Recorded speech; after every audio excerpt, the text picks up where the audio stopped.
अब देखिए यहाँ ये लिख रखा है एसर्शन में कि फोटोडायोड को रिवर्स बायस्ड कंडीशन में लाइट इंटेंसिटी मेजरमेंट करने के लिए यूज़ किया जाता है, और सेकेंड में इसका रीज़न बताना है हमें कि क्यों ऐसा हम करते हैं। तो आपको ये जानकारी होगी कि जब हम पीएन जंक्शन डायोड को, स्पेशली यहाँ पर फोटोडायोड की बात हो रही है, तो फोटोडायोड को रिवर्स बायस कंडीशन में ही इस्तेमाल करते हैं।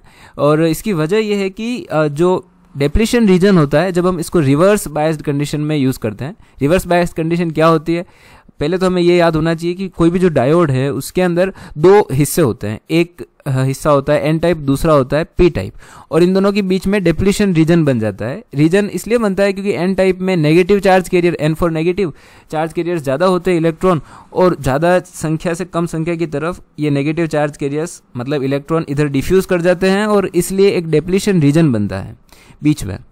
अब ये डेप्लीशन रीजन की मोटाई तब ज़्यादा होती है जब हम इस डायोड को रिवर्स बायस्ड कंडीशन में जोड़ते हैं। और रिवर्स बायस्ड कंडीशन का मतलब क्या है, तो एन से हम एन को न जोड़ करके पॉजिटिव साइड को जोड़ देते हैं, तो ये रिवर्स बायस्ड हो गया, और पॉजिटिव साइड को नेगेटिव साइड से जोड़ दिया।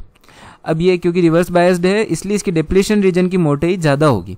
अब डेप्लीशन रीजन की मोटाई अगर ज़्यादा हो जाएगी तो जब इसके ऊपर लाइट इंसिडेंट होगी तब हमारे पास ज़्यादा चार्ज कैरियर्स नए नए फ्री होते जाएंगे। जैसे जैसे फोटॉन्स एनर्जी देते जाएंगे वैसे वैसे नए चार्ज कैरियर्स बनते जाएंगे, और उनकी संख्या ज़्यादा होगी क्योंकि हमारे पास ज़्यादा एरिया पड़ा हुआ है। और इसलिए जितने ज़्यादा फोटॉन्स इस पर इंसिडेंट होंगे उसी हिसाब से हमारा जो करंट है, रिवर्स बायस्ड वाला करंट, ये करंट भी बढ़ते जाएगा, और इससे हम लाइट इंटेंसिटी को एक बेहतर तरीके से मेजर कर पाएंगे।